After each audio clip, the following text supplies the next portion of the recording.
Thank you, Mr. Speaker, and I thank the ranking member for yielding. Today I rise in opposition to the Democrats' so-called pay-go scheme. It sounds good, but the reality is far different than the sound of it.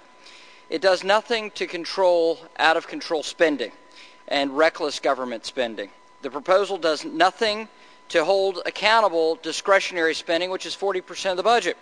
As American families face difficult decisions about every dollar they spend, the majority of this Congress believes that 40% of their budget should be exempt from fiscal discipline.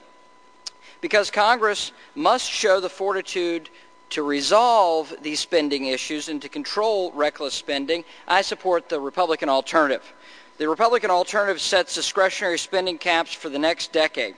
The caps would not impact defense, veterans, or Social Security. And to adequately fulfill our obligations, discretionary spending would be allowed to grow at the rate of inflation. Unlike the majority of this Congress, our proposal would reduce budget deficits in the years to come. It's noteworthy that this pay-go scheme has been the rule of the House for the last 3 years. Well, what's happened in the last 3 years? Federal spending went from $2.7 trillion to $3.6 trillion. That's a 25% increase, Mr. Speaker. Why? Well, simple. The Democrat majority chooses to waive the rule when it's inconvenient and simply spend like drunken sailors. It's unfortunate.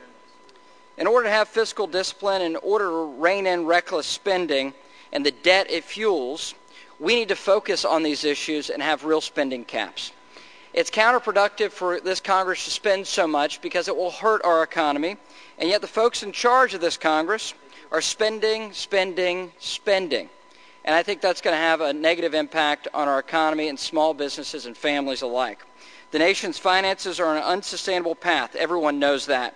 The majority's reckless pay-go scheme does nothing and misses a great opportunity for us to rein in spending. And with that, I yield. Gentleman yields back the balance of his time.